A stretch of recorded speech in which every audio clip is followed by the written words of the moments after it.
ये जो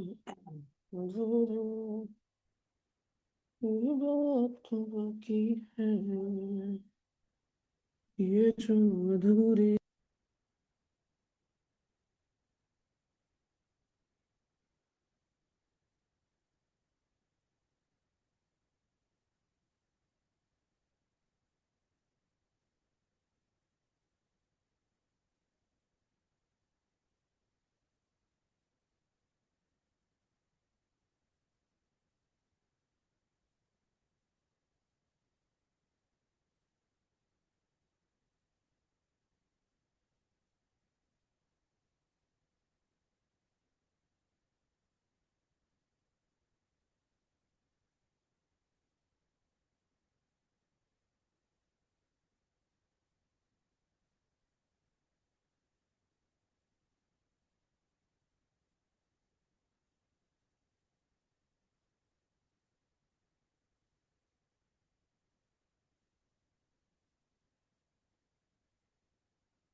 Am I audible?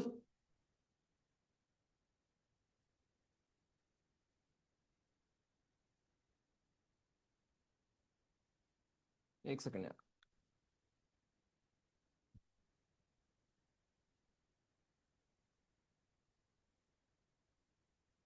ये जो अधूरी सी याद बाकी है,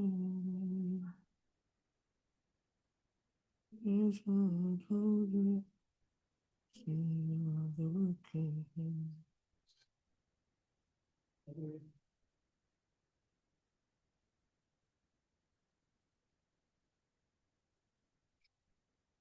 चलो भाई ठीक है।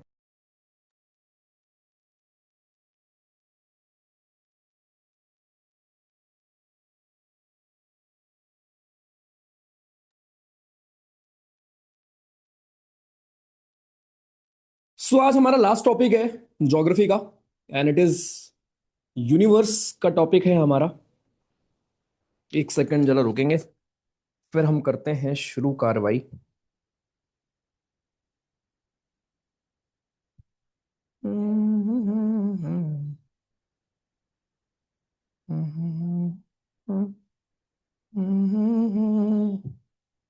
चलो, सो टॉपिक का नाम है दोस्तों आपका यूनिवर्स, राइट। यूनिवर्स की कहानी हम पढ़ने वाले हैं यहाँ पर कि यूनिवर्स का फॉर्मेशन कैसे हुआ।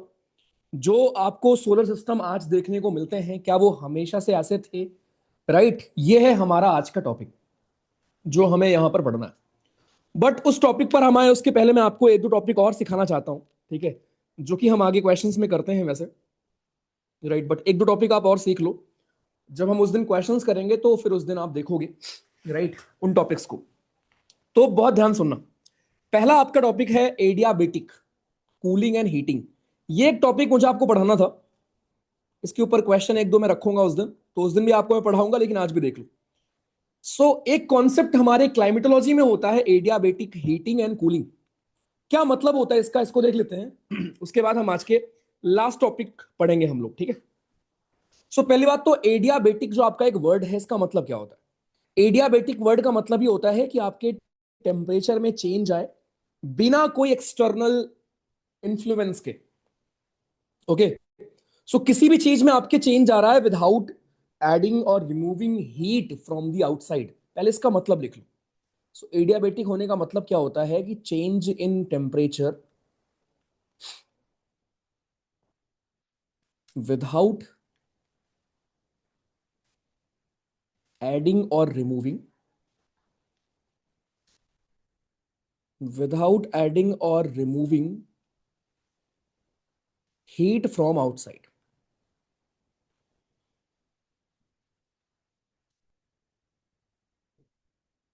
ठीक है, तो बाहर से कोई भी हीट को ऐड या सब्ट्रैक्ट करने की नीड नहीं है। बिना उसके ही जब आपका टेम्परेचर में चेंज आता है, उसी को आप बोलते हो एडियाबेटिक। ठीक है, दो चीज होती है, एडियाबेटिक कूलिंग एंड एडियाबेटिक आपकी हीटिंग। एक आपका होता है एडियाबेटिक कूलिंग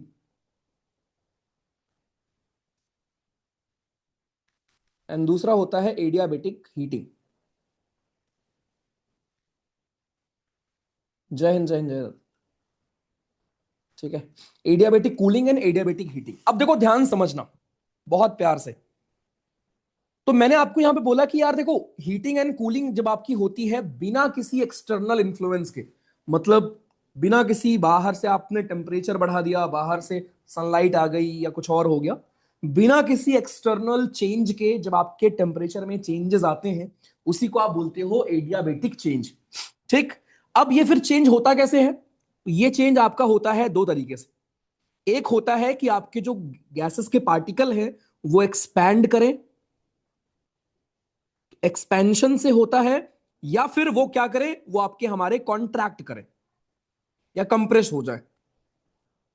ठीक है, तो जब आपके गैसेस के पार्टिकल कंप्रेस होंगे या एक्सपैंड होंगे, इन दो तरीके से दोस्तों आपको यहां पर देखने को मिलेगा हीटिंग या फिर कूलिंग। तो हीटिंग और कूलिंग आपकी होती है एक्सपेंशन और साथ में कंप्रेशन, दो चीजों से। एक्सपेंशन हो रहा है या कंप्रेशन हो रहा है पार्टिकल्स में। ठीक है, रिपीट कर रहा हूं, आपके जो गैसेस के पार्टिकल्स हैं या जो आपके हमारे हवा है मान लो, उसके टेम्परेचर में चेंज आए बिना किसी एक्सटर्नल इन्फ्लुएंस के। चेंज कैसे आए, आप उन पार्टिकल्स को या तो एक्सपैंड कर रहे हैं उससे या कंप्रेस कर रहे हैं उससे। मैं आपको दो एग्जांपल दूंगा, पहले आप बताना क्या उन एग्जांपल से आप रिलेट कर पा रहे हैं। आपके घर में होगा वो क्या बोलते हैं उसको, परफ्यूम। आप सब लोग परफ्यूम यूज करते होंगे। जब आप परफ्यूम को प्रेस करते हैं तो बाहर गैसेस के पार्टिकल निकलते हैं। बाहर ऐसे गैसेस के पार्टिकल दूर दूर तक ऐसे भागते हैं, और ये आपको ठंडा ठंडा लगता होगा, कूल कूल लगता होगा। आपने नोटिस किया होगा, जब भी आप ड्यू का इस्तेमाल कर रहे हैं या फिर परफ्यूम का इस्तेमाल कर रहे हो, आपको कूल कूल लगता होगा परफ्यूम। तो वो जो आपका इसके अंदर तो टेम्परेचर में कोई इंफ्लुएंस नहीं है ना, फिर टेम्परेचर आपको, फिर आपको वो हवा ठंडी क्यों लग रही है। It is due to adiabatic cooling. वो क्या होता है मैं आपको बताऊंगा। इसी का उल्टा, कभी आपके घर में पंप होगा, एक साइकिल का पंप आता था पहले, आप उससे हवा भरते हो कहीं पर। ठीक है, तो साइकिल के पंप से जब आप हवा भरते थे, अगर आप याद कर पाए, अब इसके अंदर जो आपके गैसेस के पार्टिकल मौजूद हैं, क्या उस पर बाहरी एटमॉस्फेयर पे टेम्परेचर से कोई इंपैक्ट पड़ रहा है। इसके अंदर जो गैसेस के पार्टिकल हैं उनका जो टेम्परेचर है वही रहेगा, उसको इन्फ्लुएंस तो बाहर से कोई नहीं कर सकता ना। बोलो हाँ, सिंपल।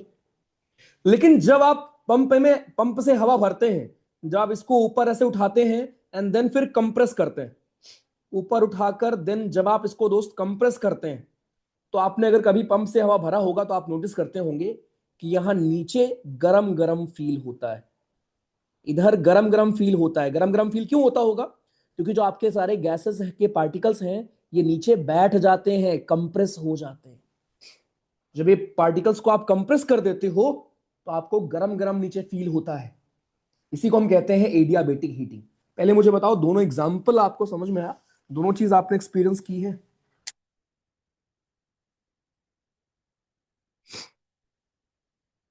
हाँ भाइयों,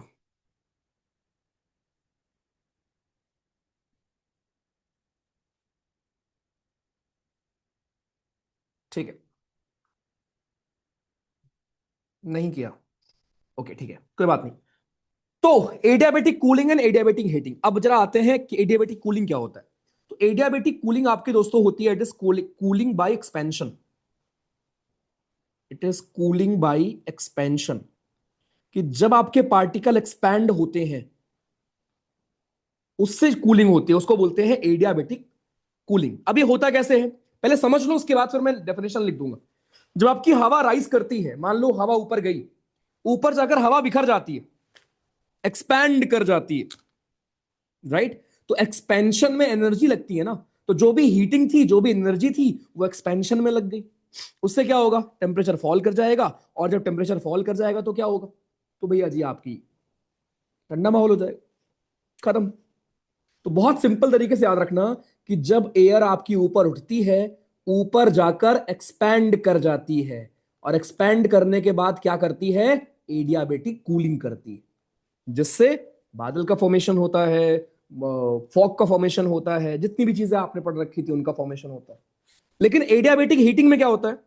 एडियाबेटिक हीटिंग में यह होता है कि आपकी यहां पर जब एयर सिंक करती है, जब हमारी एयर सिंक करती है तो कंप्रेस हो जाती है,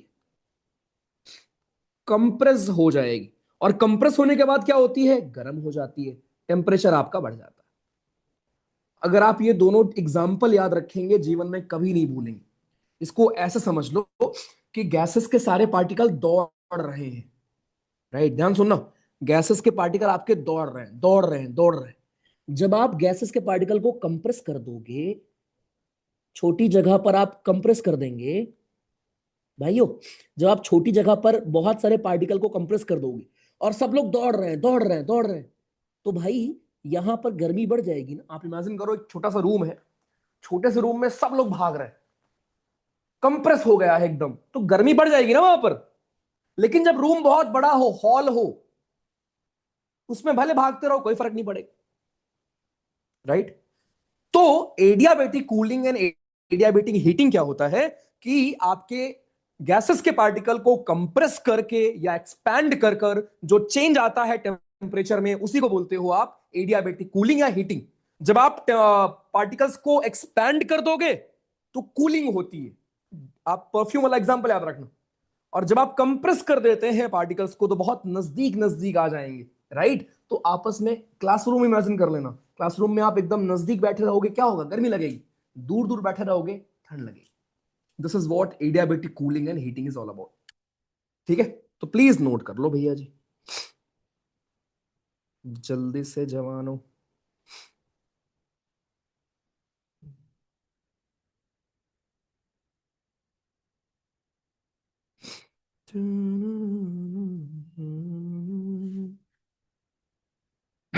सॉरी, प्लीज नोट कर लीजिए।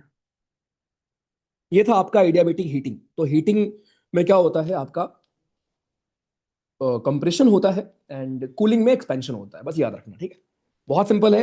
हवा, मतलब फिर समझ लो और ऐसे लिख लो, ठीक है? मैं यहां जो आपको नोट्स में लिखना है वो बता दे रहा हूं। आप इतना नोट कर लो कि राइजिंग एयर, हवा आपकी राइज होगी, ठीक है? एक्सपैंड करेगी, हवा ऊपर गई, हवा ने एक्सपैंड किया और ठंडी हो गई, इसको बोलते हैं एडियाबेटिक कूलिंग। ठीक? हवा नीचे गिर गई, सिंकिंग एयर। ये मैं बाहर के एनवायरमेंट की बात नहीं कर रहा हूं, ये मैं खाली उन हवाओं के टेम्परेचर की बात कर रहा हूं, ठीक है? बाहर के एनवायरमेंट से उन्हें कोई फर्क नहीं पड़ता। ये बस हम बात कर रहे हैं कि जब ये पार्टिकल आपस में नजदीक होंगे या दूर होंगे, तब टेम्परेचर पे क्या फर्क पड़ेगा। सो जब आपकी हवा नीचे आएगी, सारे पार्टिकल्स पास पास आएंगे, कंप्रेस हो जाएंगे, और जब ये पार्टिकल्स कंप्रेस हो जाएंगे तो गर्म हो जाएंगे, हीट अप। इसी को बोलते हैं एडियाबेटिक हीटिंग। परफेक्ट। चलो, तो ये एक टॉपिक था जो मुझे आपको यहां पर बताना था। शुरू करते हैं दोस्तों। हम लोग पढ़ने वाले हैं लास्ट टॉपिक अपने फिजिकल ज्योग्राफी का, which is universe, right. Universe के जी के बारे में हम आज पढ़ाई करने वाले हैं कि हमारे यूनिवर्स जी कौन है, राइट, या यूनिवर्स जी हमारे कौन है या कैसे, क्या रोल है, राइट। उन सब चीजों को हम देखने वाले हैं। कैसे फॉर्मेशन हुआ होगा सोलर सिस्टम का, बहुत प्यारी कहानी है, बहुत आराम से आपको समझ में आएगा, बहुत ध्यान से देखना, ठीक है। तो जैसे बहुत सिंपल सी बात है कि जैसे आप लोग रहते हो मान लो सरोजनी में, फॉर एग्जाम्पल आप रहते हैं सरोजनी नगर में, ठीक है। ये किसके अंदर आएगा? ये आएगा दिल्ली के अंदर, यह हो सकता है करोल बाग के अंदर आए, ठीक। करोल बाग किसके अंदर आएगा? दिल्ली के अंदर आएगा, ओके। फिर दिल्ली किसके अंदर आएगा? दिल्ली आएगा भारत के अंदर, और भारत किसके अंदर आएगा? एशिया के अंदर आएगा। और एशिया हमारा क्या है? एक प्रकार का कॉन्टिनेंट है। कॉन्टिनेंट किस में आएगा? कॉन्टिनेंट आपका आएगा अर्थ पे, ठीक। अर्थ किसका पार्ट है? सोलर सिस्टम का, ठीक है। सोलर सिस्टम किसका? सोलर सिस्टम के चारों तरफ किसके चारों तरफ चक्कर लगाता है सोलर सिस्टम आपका, या किस पे बेसिकली बेस्ड है? सन पे। सन एक प्रकार का क्या है आपका? स्टार, ठीक है। ऐसे हमारे लगभग 300 से 400 बिलियन स्टार हैं। 300 से 400 बिलियन स्टार हैं। इतने स्टार मिलके बनाते हैं एक गैलेक्सी, और ऐसे बिलियन गैलेक्सीज हैं आपके ब्रह्मांड में। और सरोजनी के एक छोटे से घर में आप रहते हो, ठीक। समझ में आया कि आप कितने रिलेवेंट हो? समझ में आया कि जो आप इतना परेशान होकर घूमते रहते हो, उस परेशानी का कोई मतलब नहीं। आप एक छोटे से घर में रहते हो जो आपके डिस्ट्रिक्ट में आता है, आपके गांव में आता है, जो कि एक शहर के अंदर आता होगा, मे बी एक राज्य के अंदर आता होगा, एक देश के अंदर आता होगा, एक कॉन्टिनेंट के अंदर आता होगा। फिर आप अर्थ के पार्ट हैं। वो अर्थ जो कि वन ऑफ द प्लैनेट्स है आपके सोलर सिस्टम का, राइट। उसके बाद आपका, अरे जब हवा बाहर निकलती है, गधूराम उसकी बात कर रहे हैं। एक तो ना कुछ लोग इतना बुद्धि अपना लगा लेते हैं कि उनको समझाना इम्पॉसिबल होता है, ठीक है। कुछ ऐसे प्रीकंसीव्ड नोशन लेके आते हैं कि मतलब राम ही जाने उनका क्या सीन है, ठीक है। क्यों, क्या बोलूं मैं। आ जाओ। तो अर्थ दोस्तों आपका हो गया। इसमें क्या रिपीट कर दूं, मुझे बताना भाई। ऐसा मैंने क्या लिख दिया, इसमें क्या रिपीट करूं? मैं आपको बस ये बताने की कोशिश कर रहा हूं कि इस दुनिया में यार, या इस ब्रह्मांड में हमारे बिलियंस गैलेक्सीज हैं, ओके। उसमें से एक गैलेक्सी के पास 300 से 400 बिलियन स्टार होते हैं। उन्हीं में से एक स्टार के चक्कर लगाता है आपका सोलर सिस्टम। उसी में से एक प्लैनेट आपका अर्थ है, जिसके एक कॉन्टिनेंट के एक देश के एक शहर में आप रहते हो। सोचो कि हम कितने बड़े हैं, कितने रिलेवेंट है भाई, ठीक है। तो ये जो फॉर्मेशन आपको यहां पूरा दिख रहा है कि यार ये हमारा सोलर सिस्टम वगैरह ये कैसे बना होगा, हम इसकी यहां पर बात करने वाले हैं, ठीक है। तो ये चीज प्लीज ध्यान रखना कि 100 बिलियन गैलेक्सीज होंगी, और हर सबके पास बिलियंस स्टार हैं। सोचो, बिलियंस ऑफ स्टार्स हैं। जैसे हमें पता है कि गैलेक्सी है मिल्की वे, ठीक है। गैलेक्सी एक हमारी है मिल्की वे, ये गैलेक्सी का नाम है। अब इस मिल्की वे के पास कुछ नहीं तो 100 से 300 400 बिलियन स्टार होंगे। 100 से 300 400 बिलियन स्टार्स होंगे, ठीक है। और उन्हीं में से एक स्टार के चारों तरफ हमारी अर्थ जो है वो चक्कर लगा रही होती है। तो दोस्त हमें यह पढ़ना है कि ये जो हमारा ब्रह्मांड है, क्या ये हमेशा से भैया ऐसा ही रहा है? क्या ये हमेशा से ऐसा ही था, या फिर कोई चेंजेस हैं इसमें, राइट। हमें ये पढ़ना है। आज का टॉपिक हमारा ये है जमाना, ठीक। This is our topic. चलो जी आ जाओ। तो ये चीज होपफुली क्लियर होगी आपको, ओके। कि हम पढ़ने क्या वाले हैं, ठीक है। पहली चीज आपकी ये हो गई। दूसरा, अब ध्यान सुनना, कुछ टर्म मैं आपको पहले सिखाता हूं, उसके बाद फिर हम इन पे आएंगे। एक टर्म आपने सुना होगा, शायद सुना होगा, एस्ट्रोनॉमिकल यूनिट। एक दोस्त मेरे टर्म होता है एस्ट्रोनॉमिकल यूनिट आपका, ओके।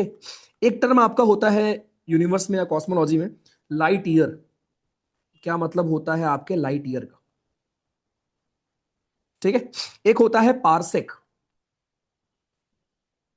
पारसेक।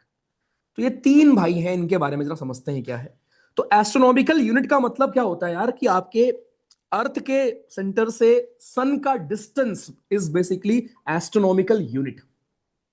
तो एक एस्ट्रोनॉमिकल यूनिट में होते हैं आपके 150 मिलियन किलोमीटर, 150 मिलियन किलोमीटर,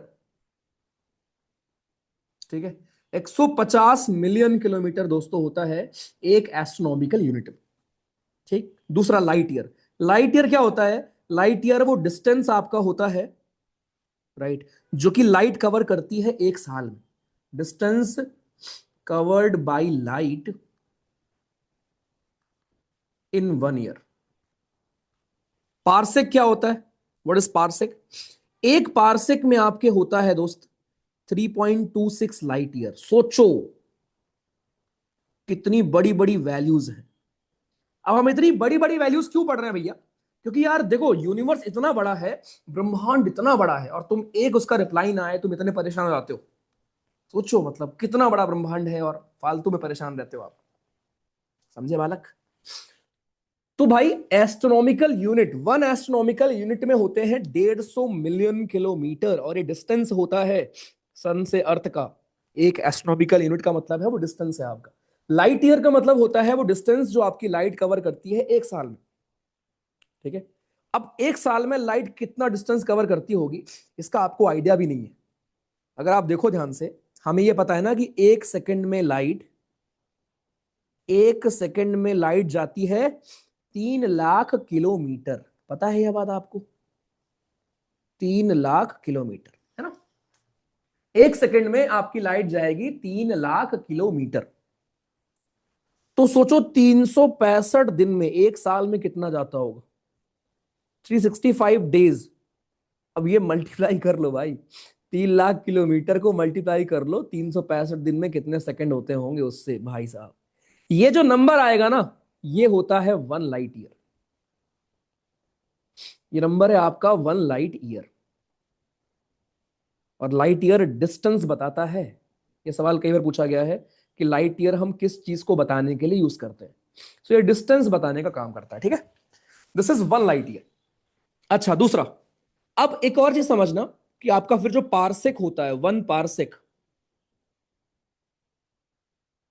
ठीक है। 1 पारसेक का मतलब होता है 3.26 light year.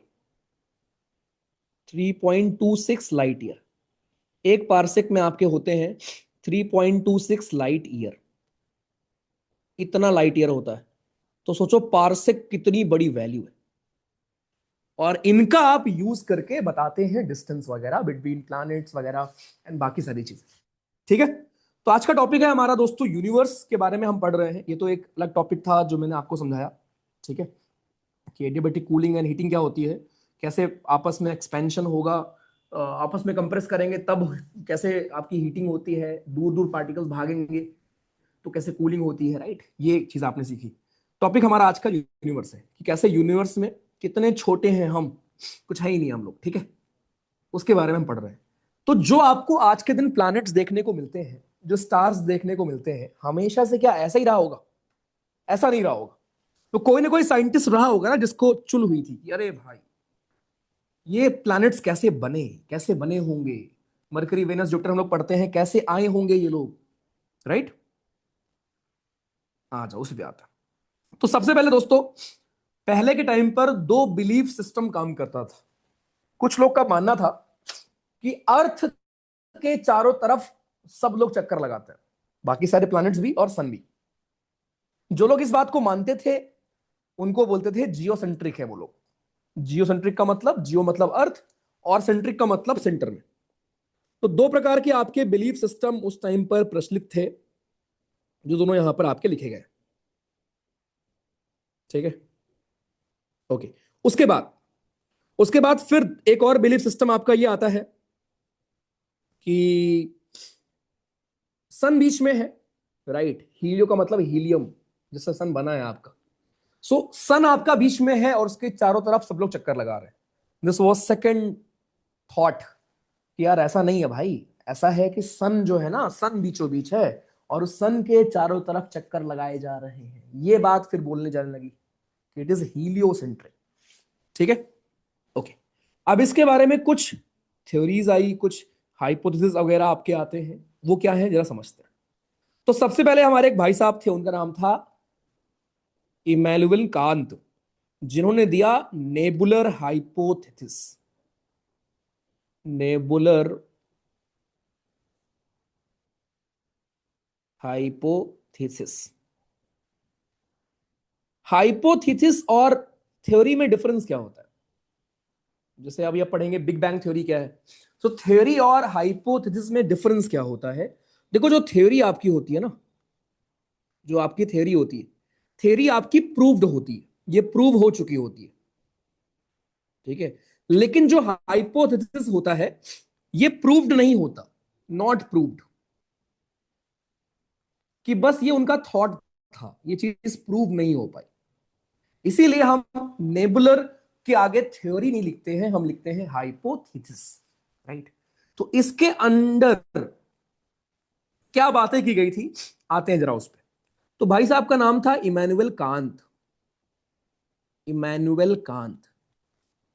Emmanuel Kant ji बैठे थे एक दिन और उन्होंने सबको बुलाया अपने पास और कहते हैं, तुम लोग को पता है ये सोलर सिस्टम कैसे बना होगा? तो सबने बोला नहीं पता भाई। तो ये बताना शुरू करते हैं कि एक समय की बात है, एक बहुत बड़ा गैसेस का क्लाउड था और डस्ट पार्टिकल्स थे, इसी को पूरे को नेबुला बोलते हैं। तो उन्होंने बोला कि एक बहुत पहले क्या था, एक बहुत बड़ा गैसेस का एक बहुत बड़ा क्लाउड था या नेबुला था। फिर क्या हुआ? फिर ग्रेविटी ने पार्टिकल्स को अपनी तरफ खींचना शुरू किया।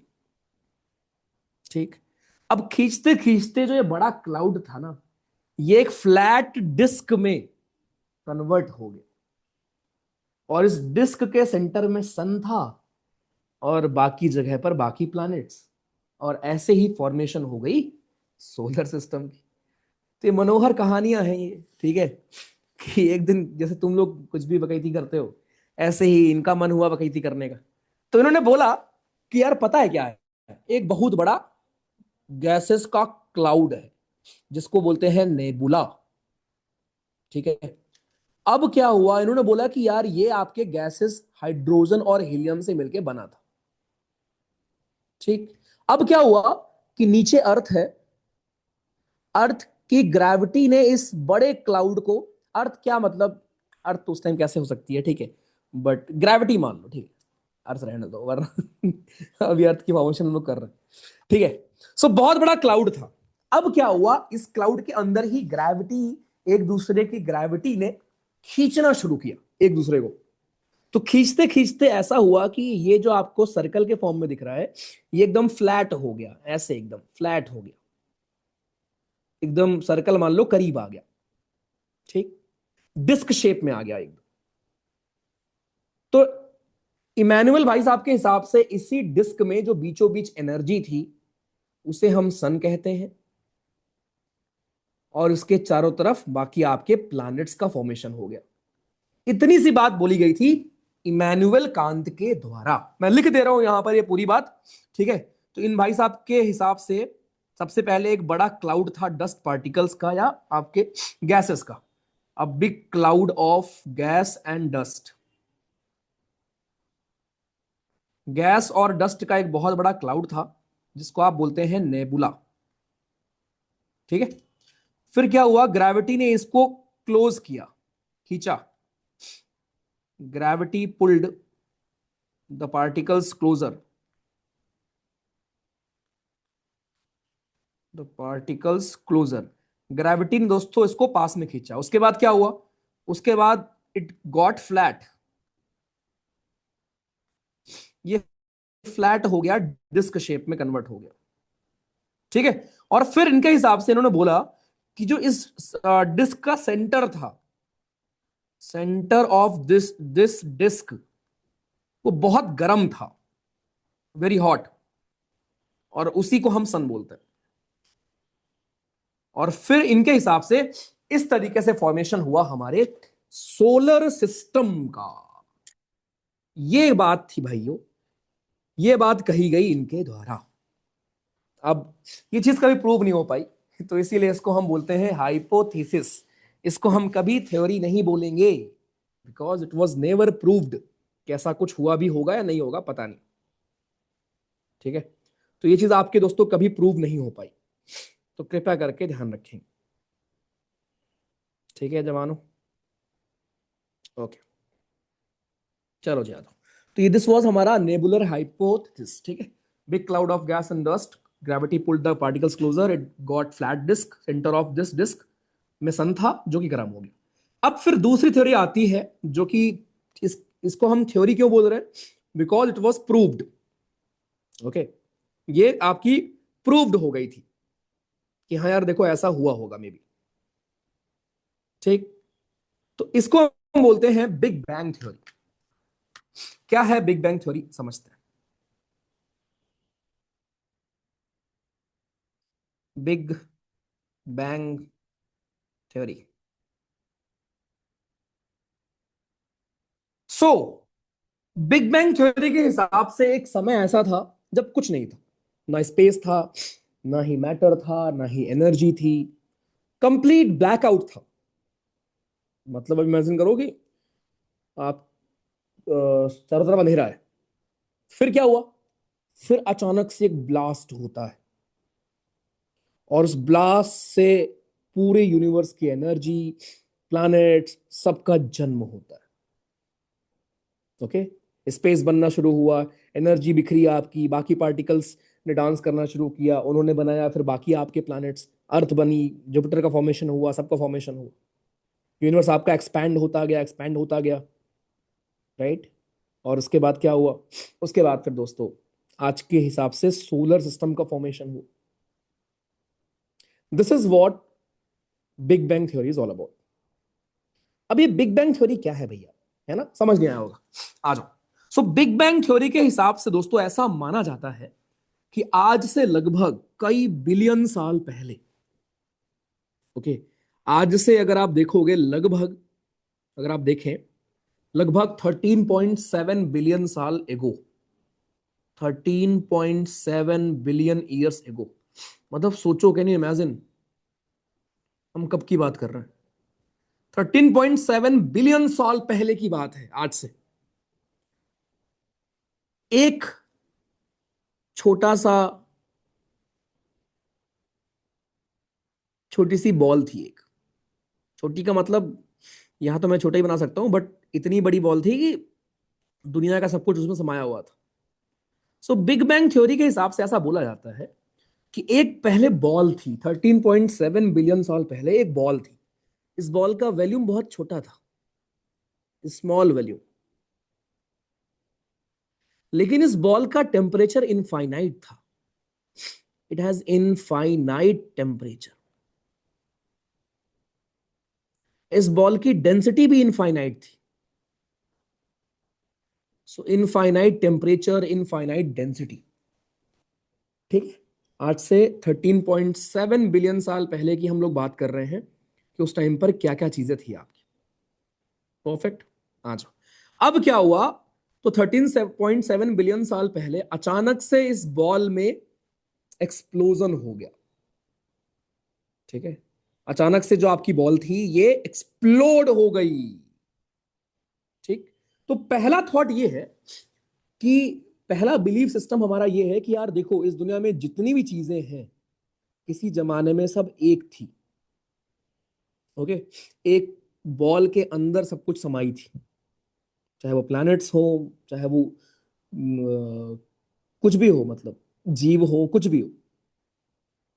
फिर अचानक से क्या हुआ, इसमें सडन एक्सपेंशन हुआ, या आपका हमारा एक्सप्लोजन हुआ। जब इसमें एक्सप्लोजन होता है, जैसे ही एक्सप्लोजन होने के after 3 minute, sorry, after 3 minute, ध्यान सुनना, एक्सप्लोजन होने के 3 मिनट के बाद पहला न्यूक्लियस का फॉर्मेशन होता है। फर्स्ट न्यूक्लियस वॉज फॉर्म्ड, पहले न्यूक्लियस का फॉर्मेशन हुआ। उसके बाद लगभग 3 लाख सालों के बाद, 3 लाख साल के बाद फिर क्या हुआ? लगभग 3 लाख सालों के बाद दोस्तों आपका हमारा फॉर्मेशन स्टार्ट होता है आपके एटम्स वगैरह का। राइट, सोचो, आपके हमारे बेसिक पार्टिकल्स का फॉर्मेशन शुरू होता है। तो 3 लाख सालों के बाद हमने क्या देखा कि आपके हमारे जो यूनिवर्स है, यूनिवर्स थोड़ा कूल होना शुरू करता है। Started cooling. ठीक है, कूलिंग का मतलब ऑब्वियसली टेम्परेचर फिर भी बहुत हाई था, लेकिन पहले के हिसाब से थोड़ा टेम्परेचर आपका कम होने लगा। अब जब टेम्परेचर कम होने लगा तो उसके बाद फिर क्या हुआ? फिर आपके हमारे इलेक्ट्रॉन्स बनना शुरू हुए, प्रोटॉन्स बनना शुरू हुए। राइट, बाकी जो आपके पार्टिकल्स थे वो बनना शुरू हुए, फोटॉन्स का फॉर्मेशन हुआ, न्यूट्रॉन्स का फॉर्मेशन हुआ बाद में। ठीक, हाइड्रोजन का फॉर्मेशन हुआ। ठीक है, एटम्स का फॉर्मेशन हो रहा है। राइट, और फिर फाइनली क्या हुआ? ये सब करने के बाद फिर जाकर आपके स्टार्स का फॉर्मेशन हुआ, गैलेक्सीज का फॉर्मेशन हुआ, स्टार्स का फॉर्मेशन हुआ, गैलेक्सीज का फॉर्मेशन हुआ। ठीक है, क्लाउड की वजह से। बस यही था आपका big bang theory. So big bang theory का पर्पस क्या है मैं आपको समझाता हूं, पहले समझ लो, उसके बाद राइट क्या है वो उस पर आ जाओगे। बिग बैंग थ्योरी ये कहता है कि हर एक चीज ना एक ही जगह से निकली हुई है। Big bang theory believes in similarity, कि यार कोई चीज थी, पड़ी थी, जो कि अचानक से एक्सप्लोड हो गई आज से बिलियन साल पहले। मान लो एक सर्कल था, एक बॉल थी, और वो बॉल एक्सप्लोड हो गई। एक्सप्लोड होने के विद इन 3 मिनट, ये बात इंपॉर्टेंट है, विद इन 3 मिनट आपका पहला न्यूक्लियस का फॉर्मेशन होता है। ठीक है, फर्स्ट न्यूक्लियस का फॉर्मेशन होता है विद इन 3 मिनट। उसके बाद 3 लाख सालों के बाद जाकर आप देखते हो कि अच्छा अब ये थोड़ा बहुत कूल डाउन हो रहा है। जब थोड़ा बहुत कूल डाउन होना शुरू हुआ तो क्या हुआ? एटम का फॉर्मेशन हुआ। जब एटम का फॉर्मेशन हो गया तो वो सारे एटम्स मिलकर स्टार्स बनाए, गैलेक्सीज बनाए। जब गैलेक्सीज का फॉर्मेशन हुआ तो फिर मूवमेंट स्टार्ट हुई और आपका यूनिवर्स एक्सपैंड होना शुरू किया। जब यूनिवर्स एक्सपैंड होना शुरू किया तो उसमें सोलर सिस्टम दिखने लगा, हमें प्लैनेट्स दिखने लगे। फिर फिर अर्थ पर वो आई, जीवन आया। राइट, ये था आपका बिग बैंग थ्योरी। तो बिग बैंग थ्योरी का मतलब सिर्फ इतना था कि एक बहुत बड़ा बॉल थी भैया, वो बॉल फटी, और उस बॉल के फटने से सब कुछ का फॉर्मेशन धीरे धीरे हुआ। उसी से गैसेस निकली, उसी से आपके एटम्स बनना शुरू हुए। जब कूल डाउन हुआ उसके बाद अर्थ, वहीं से सब कुछ, स्टार्स वहीं से बने, गैलेक्सीज वहीं से बनी, प्लैनेट्स हमारे वहीं से बने, वहीं से फिर भैया जी आपके पूरा ब्रह्मांड बना। ओके, समझे? This is big bang theory. आपको मैं अगर दिखा दे रहा हूं, यहां देखो ध्यान से। ये मान लेते हैं बिग बैंग था। आप इमेजिन करो, आप 13.7 आज के कंपैरिजन में लगभग 13.5 बिलियन साल पहले मैं आपको ले चल रहा हूं। एक बॉल रखी तो उसमें धमाका हो गया। धमाका होने के कुछ ही मिनट के अंदर आपके हाई एनर्जी पार्टिकल रिएक्ट किए आपस में, और पहला न्यूक्लियस का फॉर्मेशन होता है। फिर 3 लाख साल लग गए थोड़ा टेम्परेचर को कूल डाउन होने में, तब जाकर पहले एटम का फॉर्मेशन होता है। उसके बाद कुछ 100 मिलियन साल के बाद गैलेक्सी और स्टार्स का फॉर्मेशन होता है। फिर कुछ बिलियन साल के बाद यूनिवर्स एक्सपैंड होना शुरू करता है। फिर 9 बिलियन साल के बाद सोलर सिस्टम का फॉर्मेशन होता है। 10 बिलियन साल के बाद, बिग बैंग की बात कर रहा हूं मैं, बिग बैंग के रिस्पेक्ट में, बिग बैंग के 10 बिलियन साल बाद दोस्तों आपका जीवन आता है अर्थ पर। एंड देन आज हम लोग यहां पर। और एक सच्चाई और बताऊं, एक सच्चाई या स्टडी आपकी ये भी है कि कुछ टाइम के बाद, कुछ टाइम का मतलब कुछ बिलियन साल के बाद, एक दिन ऐसा आएगा लगभग हमसे 6 बिलियन साल के बाद, जो सन है वो पूरी ब्रह्मांड को खा डालेगा। या सन आपका इतना एक्सपैंड कर जाएगा कि आपका पूरा गैलेक्सी, पूरा ये सब उसी के अंदर समा जाएगा। This is a thought based on जो भी हो रहा है। तो यूनिवर्स लगातार एक्सपैंड कर रहा है, एक्सपैंड कर रहा है, एक्सपैंड कर रहा है।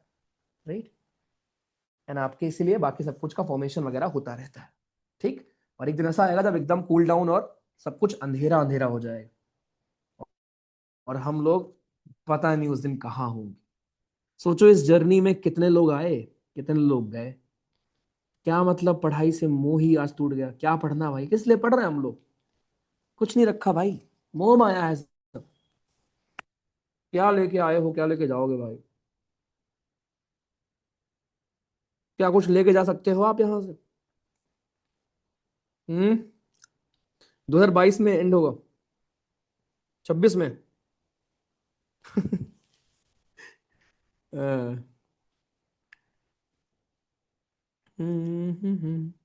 जॉर्जस नाम नहीं था क्या मैंने, एक भाई साहब थे आपके जॉर्जस, ठीक है, जॉर्जस लेमेट्रे इनका नाम था, इन्होंने दिया था। और आपको बताऊं, ये big bang theory I guess 1900 कुछ में आया था। नाइन एग्जैक्ट ईयर मुझे याद नहीं है, 1900 कुछ में आया था।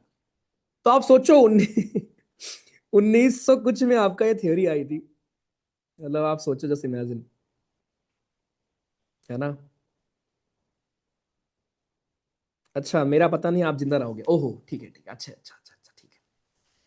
क्यों नहीं सर, मार्स वाली सुपर 100 मेरा नाम लिख लो, ठीक है। 26 में खा जाएगा सन, फिर दुनिया खत्म। 26 में नहीं खाएगा। अच्छा अगर मैं आपसे पूछूं, मुझे बताओ आज से कितने बिलियन साल पहले अर्थ पर लाइफ आई है, क्या होगा उसका आंसर बताओ जरा। सीरियस जर्नी की हुडी दे दूं, वैसे भी हम सबको मर जाना। अच्छा अच्छा अच्छा अच्छा, क्यों नहीं।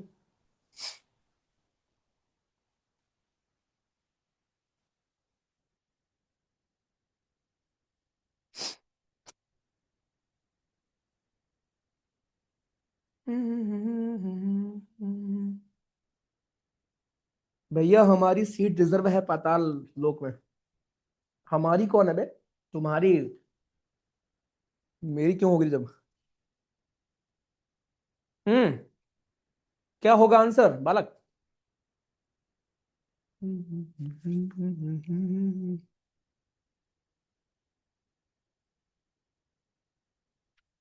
Okay good. 3.7। ठीक है। तो आज के रिस्पेक्ट में देखना भाइयों, आज के रिस्पेक्ट में, यहां से मत करना, बिग बैंग के बाद नहीं, आज के रिस्पेक्ट में। कि अगर आप घटाओगे तो लगभग कितना आएगा, 3.7 ना। ध्यान रखना। ठीक है। चलो, तो this was big bang theory भैया जी, आपकी देने वाले भाई साहब हमारे से। आ जाओ नेक्स्ट। हमारे एटमॉस्फेयर में अगर आप देखोगे, तो हमारे एटमॉस्फेयर का 95% चीजों के बारे में हमें पता ही नहीं। एटमॉस्फेयर नहीं, सॉरी, हमारे यूनिवर्स, यूनिवर्स के 95% चीजों के बारे में हमें पता ही नहीं है। वो चीजें आपकी डार्क है। डार्क होने का मतलब क्या है, कि उनके बारे में किसी को कोई स्टडी कुछ भी नहीं। सोचो, मतलब अप्रोक्सीमेटली 95% चीजें हैं ब्लैंक। ब्लैंक होने का मतलब क्या है, आपको जो चीज दिखती है, जैसे अभी आपको ये स्क्रीन दिख रही है, स्क्रीन क्यों दिख रही होगी आपको। ये स्क्रीन इसलिए दिख रही है बिकॉज ये लाइट रिफ्लेक्ट कर रही है, इसलिए। तो कोई चीज अगर डार्क है, इसका मतलब वो लाइट रिफ्लेक्ट नहीं कर पा रहा है ना। ठीक है। तो आपके हमारे यूनिवर्स की 95% चीजें डार्क हैं, जिनको आप देख भी नहीं सकते कि उसमें है क्या। तो अब सोचो भाई, कि ऐसी क्या क्या चीजें हो सकती हैं, है ना। कोविड तो बस एक छोटी सी बीमारी थी यार, है ना। कहाँ से आ गई, कैसे हो गया, किसी को नहीं पता। ठीक है, बनाई गई या नेचुरल थी, जो भी है। बट आप सोचो कितनी पॉसिबिलिटी है कि ना तो हमें पता है जमीन के अंदर उतनी चीजें क्या हैं, ना तो हमें पता है पानी के अंदर 95% चीजें क्या हैं, और ना ही हमें पता है कि यार अर्थ तो बहुत छोटी है, अर्थ तो कुछ है ही नहीं यार, not even 1% of your universe, है ना। तो सोचो हमें 95% यूनिवर्स के बारे में पता ही नहीं है कुछ, ये है क्या उसमें। इंटरेस्टिंग है ना। चलो, तो ये ध्यान रखना, ठीक है भाई। ओके। अब एक इवोल्यूशन ऑफ स्टार्स यहां पढ़ते हैं कि तारों का जन्म कैसे हुआ होगा। अच्छा, तारे जो आपके टिम टिम टिम टिम करते हैं, ये आप पढ़ते हैं फिजिक्स में, राइट। आपको तारे जहां होते हैं वहां दिखते क्यों नहीं है। All these are due to atmospheric refraction. ये आपके सब एटमॉस्फेरिक रिफ्रैक्शन की वजह से होता है।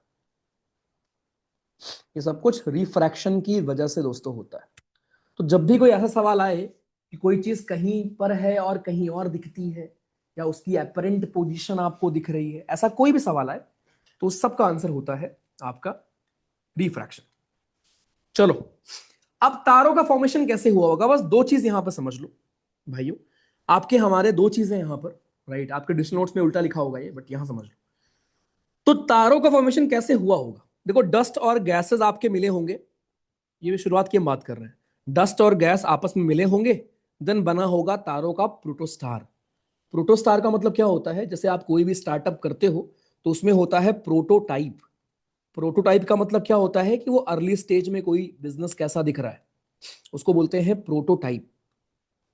ठीक है। सो प्रोटोटाइप जो आपका है, वैसे ही आपका प्रोटोस्टार है कि जब स्टार आपका शुरू में फॉर्मेशन शुरू हुआ तो उसको आप तब बोलते हैं प्रोटोस्टार।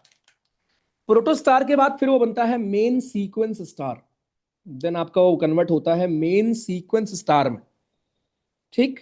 मेन सीक्वेंस स्टार के बाद मेन, जब वो बनता है मेन सीक्वेंस स्टार, ठीक है, उसके बाद आपके दो ऑप्शन उसके पास होते हैं, राइट। अगर वो सन से ज्यादा डेंसर होता है, राइट, तो वो सुपर रेड जाइंट बनता है। कम होता है तो रेड जाइंट बनता है, फिर व्हाइट ड्रॉफ,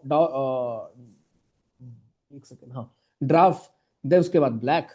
यहाँ वो सुपरनोवा बनता है, या ब्लैक होल, या फिर न्यूट्रॉन स्टार। सो ये एक सीक्वेंस है बेसिकली कि आपके तारे वगैरह हमारे कैसे फॉर्म होते हैं। अब सुपरनोवा क्या है, व्हाट इज सुपरनोवा, है ना, सुनते हैं आप सुपरनोवा, इसमें से कुछ सवाल नहीं बनेगा, बस देख लो सुपरनोवा क्या है। ठीक है। सुपरनोवा दोस्तों आपका एक बहुत ही एक्सट्रीमली पावरफुल एक्सप्लोजन होता है। ठीक। Extreme powerful explosion, extremely powerful explosion.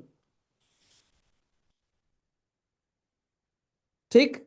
जब आपका कोई, आपका स्टार, जब आपका कोई स्टार, राइट, मरता है या खत्म होता है, उस टाइम पर एक्सप्लोजन होता है, उसको आप सुपरनोवा कहते हो। मैं रिपीट कर रहा हूं दोस्तों, यहाँ इस डायग्राम में आपको बताया गया है कि अर्थ का, सॉरी, स्टार्स का लाइफ साइकिल कैसा हो सकता है। ठीक है। स्टार्स का हमारा फॉर्मेशन कैसे हो सकता है। ठीक। तो पहली चीज तो डस्ट और गैसेस आपस में मिले होंगे और बना होगा आपका अर्ली स्टार। ठीक। मतलब बहुत सारे ह्यूज क्लाउड ऑफ गैसेस आपके और डस्ट आपस में पास आए होंगे। कैसे पास आए होंगे, ड्यू टू ग्रेविटी। ठीक है। ग्रेविटी इनको पास लेकर आई होगी। अब ग्रेविटी जब इनको पास लेकर आएगी तो कंप्रेशन होगा, और ड्यू टू कंप्रेशन टेम्परेचर आपका यहां पर राइज करेगा। ठीक है। टेम्परेचर राइज कर जाएगा। ठीक। ओके। ये था आपका पहला लेवल। उसके बाद बनता है प्रोटोस्टार, जिसको आप बेबी स्टार भी कहते हो। इसमें क्या होता है, इसमें आपके गैस क्लाउड कोलाइड करना शुरू करते हैं, कोलैप्स करना शुरू करते हैं, और अब ग्लो, यहां पर स्टार जो है ना आपका, वो ग्लो करना शुरू करता है। Stars starts to glow. आपका इस तारा जो है वो ग्लो करना शुरू करता है। ठीक है। अभी भी ये पूरी तरीके से तारा नहीं बना है, ठीक है, अभी तो बस ये गैसेस और डस्ट पार्टिकल का गुबार है। ठीक है। इसमें आपका क्या होता है, हीट इसको मिल जाती है, एंड बिकॉज ऑफ हीट थोड़ा बहुत ग्लो करना शुरू करता है। ठीक। उसके बाद आता है मेन सीक्वेंस स्टार। ऐसे आप समझ लो कि तारों का सीनियर। तो जब टेम्परेचर आपका कई मिलियन डिग्री सेल्सियस पहुंच जाता है, तब हाइड्रोजन फ्यूजन स्टार्ट होता है। बस सुनते रहो कहानी, जो काम का होगा मैं आपको बताऊंगा, रिपीट भी कर दूंगा। तो जब आपका तारा दोस्तों कई मिलियन डिग्री सेल्सियस टेम्परेचर पहुंचता है, तो यहां पर फ्यूजन आपका स्टार्ट होता है। ठीक। आपका हाइड्रोजन हीलियम में फ्यूज होगा या कन्वर्ट होगा, राइट, और उससे क्या होगा, बहुत ह्यूज एनर्जी आपकी रिलीज होगी और तारा शाइन करता है। ठीक। तो जो आपको तारे दिखते हैं वो नॉर्मली यही होते हैं, मेन सीक्वेंस स्टार। अब उसके बाद क्या होता है भाइयों, उसके बाद आपका तारा फिर ऐसे ब्रेक डाउन होता है, रेड जाइंट बनेगा, और खत्म, एकदम खत्म। दो ऑप्शन होते हैं, या तो ऐसे खत्म होगा या ऐसे खत्म होगा, डिपेंड करेगा वो कितना बड़ा स्टार है। बस यही है। ठीक। अगर बहुत बड़ा स्टार है तो भैया जी सुपर रेड जाइंट बनेगा, उसके बाद सुपरनोवा में भी एक्सप्लोजन होगा और फिर खत्म, ब्लैक होल बन के खत्म हो जाएगा, राइट। ब्लैक होल का मतलब फिर कुछ आपको नहीं दिखेगा, ठीक है। चलो let me repeat, I know कुछ लोग को कुछ समझ नहीं आया होगा, है ना। मैं आपको बता रहा हूं कि तारों का फॉर्मेशन दोस्तों हमारे कैसे हुआ है। पहली चीज प्लीज ध्यान रखना कि आपके बहुत बड़े बड़े गैसेस के क्लाउड और डस्ट पार्टिकल आपस में मिलते हैं, ग्रेविटी उनको पास में लेकर आती है, पास में आने की वजह से टेम्परेचर बढ़ता है, ठीक। ये था पहला पॉइंट। फिर आपका फॉर्मेशन होता है प्रोटोस्टार का, ठीक, जहां पर थोड़ा बहुत ग्लो करना शुरू करता है तारा, बिकॉज ऑफ हीट, क्योंकि पास पास आए हैं, हीटिंग हुई है। कंप्रेशन के बाद क्या होती है, हीटिंग होती है। पास पास आए हैं, कंप्रेशन हुआ है, हीटिंग हुई है, तो आपके तारे ग्लो करना शुरू करते हैं थोड़ा थोड़ा। उसके बाद कई सालों के बाद फिर आपके जब टेम्परेचर कई मिलियन डिग्री सेल्सियस पहुंच जाता है, तो आपका बनता है मेन सीक्वेंस स्टार, ठीक है। अभी जो आपको सन दिखता है, इसका सबसे बेहतरीन एग्जांपल है सन, ठीक। सो मेन सीक्वेंस स्टार आपके हमारे काफी सारे तारे हैं। तो कल आज रात में अगर आप आसमान की तरफ देखोगे, तो आपको जितने तारे दिख रहे हैं उसमें से कुछ हो सकते हैं protostar, okay. Main sequence star का बेस्ट एग्जांपल है सन, क्योंकि सन का टेम्परेचर पहुंच चुका है तुम्हारा वो कई मिलियन डिग्री सेल्सियस, ओके। तो मेन सीक्वेंस स्टार पहुंचने में ही कई बिलियन साल लगते हैं तारों को। जब यहां पहुंच जाएगा उसके बाद फिर क्या होगा, अब उनकी लाइफ साइकिल दो पार्ट में स्प्लिट हो जाती है, डिपेंड करेगा कि उनका मास कैसा था। अगर सन की तरह ही या सन से कम मास था, तो वो पहले रेड जाइंट बनेंगे, थोड़े से अब कूल होंगे, ठीक है। फिर व्हाइट डॉर्फ बनेंगे, ठीक, थोड़े और कूल होंगे, फिर ब्लैक डॉर्फ बन जाएंगे, एकदम ठंडे हो जाएंगे आपके तारे। दूसरा स्टेप, अगर बहुत बड़ा कोई तारा था एज कंपेयर टू सन, उससे ही बड़ा था, तो पहले वो बनेगा सुपर रेड जाइंट, फिर उसके अंदर एक्सप्लोजन होगा, तब वो और टूटेगा, फिर न्यूट्रॉन स्टार बन जाएगा या ब्लैक होल में चला जाएगा। इस तरीके से तारा जी हमारे मर जाएंगे। एक बार और बता रहा हूं, फिर बताना क्या समझ में आ गया। जस्ट इमेजिन, आंख बंद करो, डस्ट पार्टिकल और गैसेस ऊपर मिल रहे हैं कई बिलियन साल पहले, मिलकर नजदीक आ रहे हैं, ग्रेविटी उनको नजदीक ला रही है। नजदीक आने से क्या होगा, हीट बढ़ती है, गर्मी लगती है, समझे। तो उसके बाद क्या होगा, कुछ टाइम के बाद बनता है प्रोटोस्टार, जो हीट की वजह से थोड़ा बहुत चमकना शुरू करता है। एंड आफ्टर दैट क्या होगा, आफ्टर दैट कई मिलियन बिलियन सालों के बाद जब तारा कई मिलियन डिग्री सेल्सियस टेम्परेचर पर पहुंचता है, तो उसको आप बोलते हो मेन सीक्वेंस स्टार। करंटली सन जो है हमारा, वो एग्जांपल है आपके मेन सीक्वेंस स्टार का। अब ये होता है तारे की मैच्योर लाइफ।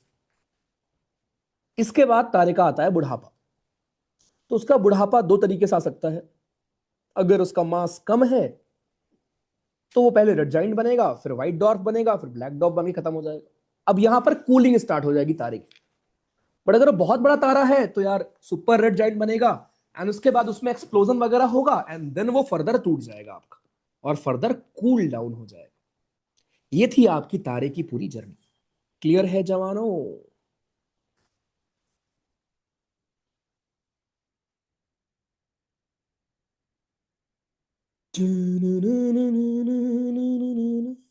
कोई अपन जी आप पढ़ेंगे इंडियन ज्योग्राफी में यार, तारे जमीन पर, हाँ। नोट करना है, पता नहीं भाई, जो मनो आपका, ठीक है। चलो अब कुछ टर्म्स देख लो। हमारी क्लोजेस्ट गैलेक्सी है एंड्रोमेदा, हमारी गैलेक्सी है मिल्की वे, राइट, ध्यान रखना। सन एक प्रकार का स्टार है, कौन सा एग्जांपल स्टार का, main, sun is a main sequence star, ध्यान रखना, ठीक है। आ जाओ। स्पाइरल गैलेक्सी होती हैं, एलिप्टिकल भी होती हैं, इर्रेगुलर भी होती हैं, गैलेक्सीज के आपके अलग अलग टाइप होते हैं, ठीक है। ओके, उसके बाद दोस्तों हम आते हैं सोलर सिस्टम पर। तो मैंने आपको सुपरनोवा क्या था समझाया, एक टर्म होता है क्वासर, क्वासर, और एक टर्म आपने देखा ब्लैक होल। क्या मतलब है इनका, ये भी मैं आपको एक्सप्लेन कर दे रहा हूं। ब्लैक होल एंड क्वासर, देखो भाइयों ध्यान से। सो क्वेसर आपका होता है extremely bright, extremely bright light जो आपकी होती है। और मोस्ट डिस्टेंट तारा जो आपका होता है, मोस्ट डिस्टेंट ऑब्जेक्ट, सबसे दूर जो होता है, उसको आप बोलते हैं क्वार्सर। ब्लैक होल क्या होता है? What is black hole? देखो, ब्लैक होल एक ऐसा रीजन होता है भाइयों, जहां पर ग्रेविटी इतनी स्ट्रांग है कि उससे कोई बच नहीं सकता, नो वन कैन एस्केप। मतलब इतनी खतरनाक ग्रेविटी है कि लाइट आएगी, लाइट को भी वापस जाने नहीं देगा वो, no one can escape it. इसलिए आपको कुछ नहीं दिखेगा ब्लैक होल में क्या है, क्योंकि लाइट रिफ्लेक्ट ही नहीं होगी, दिखेगा कहां से? तो लिख लो, ब्लैक होल की डेफिनेशन क्या होती है कि it is a region of space where gravity, where gravity is so strong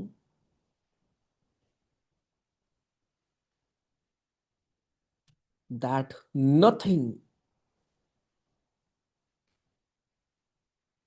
not even light, can escape. ठीक है? कोई भी चीज escape नहीं कर पाएगी, ये बात ध्यान रखना बालक पाटी। ठीक है? बस इतनी सी कहानी थी ये। चलो भैया, तो ये थे आपके हमारे यूनिवर्स के बनने के पीछे, तारों के बनने के पीछे कहानियां। कुछ मनोहर कहानियां हैं ये, ठीक है, और कुछ प्रूव्ड है, बट सर्टन होकर कोई बोल नहीं सकता कि हाँ यार ऐसे ही रहा होगा, पता नहीं, किसी को नहीं पता। ठीक है? 1918-17 में बैठ के हम लोग अगर लिख रहे हैं कि ऐसे फॉर्मेशन हुआ होगा, तो कितनी बातें उसमें सच्ची हैं, कितनी यहाँ है, नो आइडिया। ठीक है? चलो, दूसरा आता है सोलर सिस्टम। अब अगर किसी ने बोला कि इसको पढ़ा दो, तो वो मार खाएगा मुझसे। ठीक है? बस ये ध्यान रखना कि भैया सोलर सिस्टम आपके हमारे इसमें 8 प्लैनेट हैं। स्टार्टिंग के प्लैनेट को आप बोलते हो टेरेस्ट्रियल प्लैनेट, इनको आप बोलते हैं जोवियन प्लैनेट या फिर गैशियस प्लैनेट। ठीक है? एस्ट्रॉइड बेल्ट आपको मिलती है जुपिटर और मार्स के बीच में। ओके? क्यूपर बेल्ट है एकदम, जब आपका खत्म हो जाएगा सब कुछ, उसको बोलते हैं क्यूपर बेल्ट।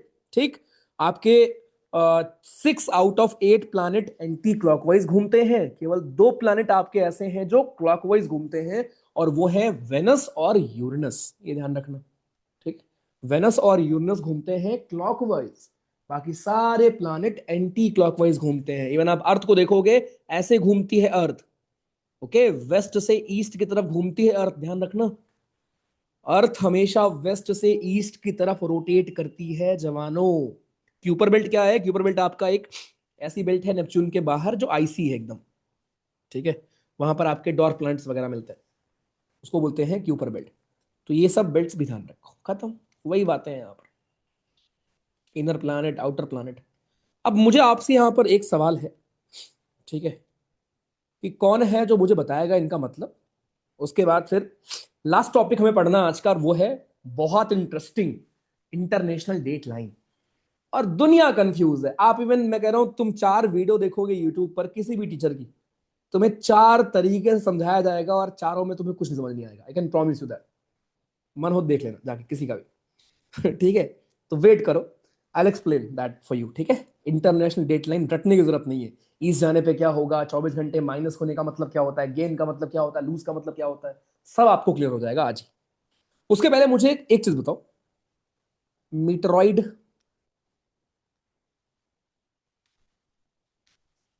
मीटियोर, मीटियोराइट, चलो बताओ तीनों में डिफरेंस क्या होता है? एवरीवन, तीनों में डिफरेंस बताइए जरा, देखते हैं आपको आता है नहीं आता।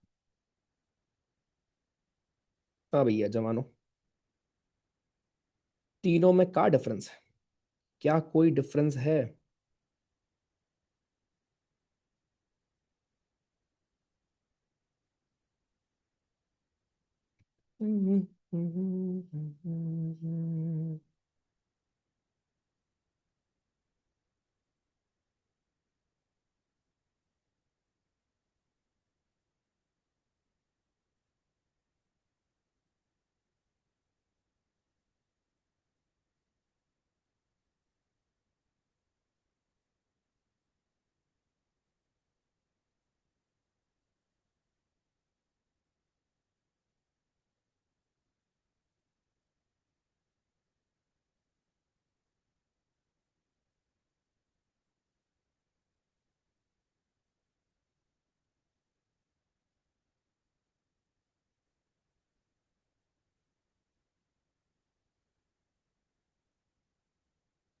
डन।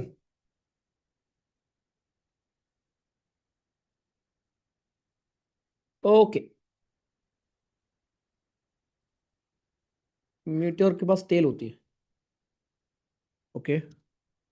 सन सनी रहेगा भाई, सन कुछ नहीं होगा। मिट्रॉइड, मीटियोर और मिट्रॉइड। ओके। देखो, मीटराइट, मीटराइड और मीटियोर क्या होते हैं समझते हैं। पहली बात तो मीटराइड का मतलब क्या होता है। भाई मीटरॉइड आपके होते हैं जो एस्ट्रॉइड्स के फ्रैगमेंट्स होते हैं।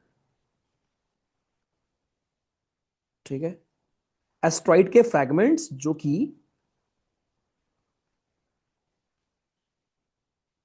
कि अर्थ में घुस आते हैं। इंटर्स the atmosphere.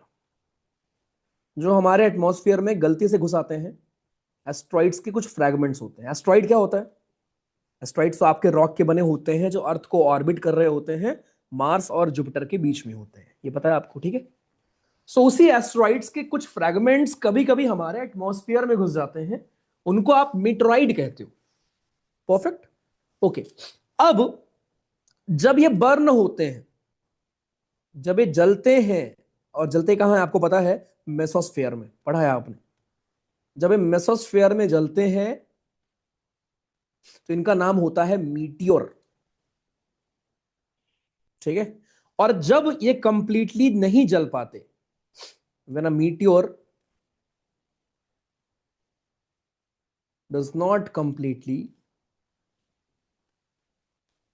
Does not completely burn up, जब ये सही से जल नहीं पाते तो क्या होता है, इनके फ्रैगमेंट्स जो होते हैं वो जमीन पर गिरते हैं। इनके फ्रैगमेंट्स ग्राउंड पर गिरते हैं, ग्राउंड पर फॉल करते हैं, और उसी को आप कहते हैं मीटियोराइट। ठीक है। Then it is called meteorite हमारा। तो भाइयों बहुत सिंपल सी बात है, आपके एस्ट्रॉइड्स जो होते हैं वो मार्स और जुपिटर के बीच पाए जाते हैं। आपके एस्ट्रॉइड्स जब उनके फ्रैगमेंट्स टूटते हैं तो उनके फ्रैगमेंट्स टूटकर नीचे गिर रहे होते हैं। ठीक है। तो उनमें से कुछ अर्थ के एटमॉस्फेयर में इंटर कर जाते हैं, देन आप उनको बोलते हो मीटरॉइड। जब ये जलते हैं इनको फिर आप बोलते हो मीटियोर। और जब इनमें से कुछ जमीन पर पहुंच जाते हैं, गिर जाते हैं, जल नहीं पाते, तब आप इनको बोलते हो मीटियोराइट। खत्म। एक आपका कॉमेट भी होता है। Comet. What is comet? Comet दोस्तों आपका एक मास होता है, इसमें आइस होता है, डस्ट होता है, रॉक होता है। ठीक है। इसके पास टेल भी होती है, ध्यान रखना। So it is a mass of ice rock, it is a mass of ice rock and dust particles. ठीक है। And it has tail also. ठीक। इसकी टेल जो होती है वो बनी होती है, अगेन, आपके डस्ट पार्टिकल से, गैसेस। ठीक है। सो कॉमेट के पास आपके दोस्तों टेल भी होती है, ध्यान रखना। तो ये आपके हमारे दोस्तों कुछ टर्म्स थे। अब आपके लिए होमवर्क है, दो चीज आपके प्लैनेट से सवाल पूछता है। अभी तक जो पढ़ाया है वो तो पूछेगा। एक सवाल दोस्तों आपसे ये पूछता है कि जरा बताओ, डेंसिटी वाइज ऑर्डर में लगाओ, समझे? मोस्ट डेंसर प्लैनेट कौन सा है? चलो आप बताओ, देखते हैं कितना लोगों को पता है। Tell me, most denser planet कौन सा है जवानों? Which planet is most denser? Do have any planet? Earth पक्का? अच्छा ये बताना, कौन सा प्लैनेट का रेडियस सबसे ज्यादा है? ये भी अर्थ होगा? जुपिटर होगा? अच्छा कौन से प्लैनेट का मास सबसे ज्यादा है?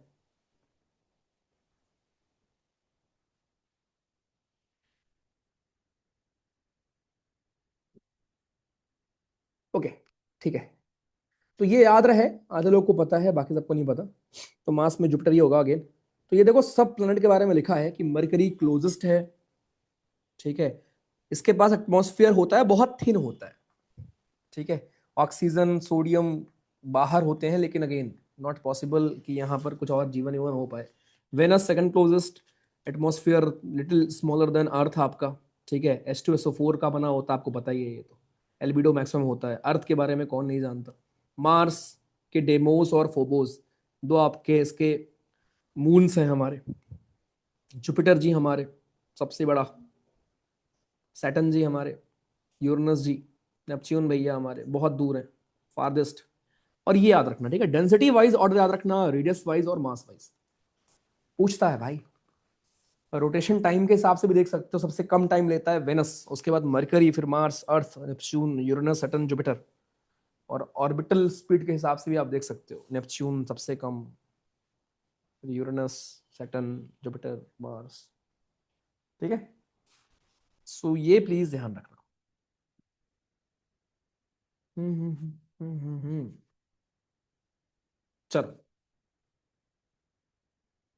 ये आई गेस उल्टा लिखा हुआ है यार, ये लोवेस्ट टू हाईएस्ट होगा, एरोज उल्टी लगी हुई है, ठीक है। चलो, ऊपर वैसे लिखा है, कोई दिक्कत नहीं। तो ये एग्जैक्ट नहीं पूछेगा वैल्यू, ठीक है, बस ये ऑर्डर पूछ लेगा, खासकर डेंसिटी वाला प्लीज ध्यान रखना कि कौन सा प्लैनेट डेंसर ज्यादा है। अर्थ, फिर मरकरी, फिर Venus, Mars, Neptune, Jupiter, Uranus और सैटर्न। ठीक है, एस्ट्रॉइड, मीटियोर, कॉमेट बता दिया आपको मैं। कहानी समाप्त। लॉन्गिट्यूड, लैटिट्यूड पढ़ चुके हैं पूरी कहानी, उम्मीद करता हूं आपको पता होगा। टोटल लैटिट्यूड हमारे कितने हैं, इसके ऊपर भी सवाल आया था लास्ट टाइम। टोटल लैटिट्यूड आपके हैं 181। ठीक है, तो कोई पूछे टोटल लैटिट्यूडनल एंगल्स कितने हैं, तो उसका आंसर होगा 181। लेकिन कोई पूछे टोटल लैटिट्यूडनल लाइंस कितनी, टोटल लैटिट्यूडनल लाइंस, प्लीज ध्यान रखना उसका आंसर होगा 179। क्यों? क्योंकि दोस्त, जो आपका नॉर्थ पोल है और साउथ पोल है, वो तो पॉइंट है ना, वो तो लाइन तो है नहीं। ठीक है, 90 डिग्री नॉर्थ और 90 डिग्री साउथ लाइन थोड़ी ना है। तो अगर कोई पूछे total latitudinal angle, so it is 181, but total latitudinal lines कितनी है, तो इसका आंसर होगा 179। ठीक है जवानों, चलो, ये सब हम लोग पढ़ चुके हैं भाई। लैटिट्यूड का होता है, ये Arctic Circle, frigid zone, Tropic of Cancer यहां से पास करता है। और ये तुम्हें मैं होमवर्क 56 बार दे चुका हूं, जो तुम्हें यहाँ फिर मैं दे रहा हूं। राइट भैया, ये तुम्हें याद करना है। इक्वेटर्स हमारा जो है, राइट, इक्वेटर से कौन कौन पास करता है, कौन कौन है जो पास करता है, ट्रॉपिक ऑफ कैंसर कहां कहां से पास करता है, ट्रॉपिक ऑफ कैप्रिकॉर्न कहां कहां से पास करता है, ये भारत में 8 राज्य कौन से हैं जहां से ट्रॉपिक ऑफ कैंसर पास करता है। अब ये याद आप ही करेंगे दोस्त। ठीक है, एक दिन में इक्वेटर देखो, एक दिन ट्रॉपिक ऑफ कैंसर देखो, एक दिन ट्रॉपिक ऑफ कैप्रिकॉर्न देखो, बस। ठीक, चलो, लास्ट कॉन्सेप्ट जो मैं आपको सिखाने वाला हूं, it is very very very interesting topic. ठीक है, 5 मिनट और लगेगा इसको, लेकिन मैं अलग से स्टोर करूंगा बिकॉज बहुत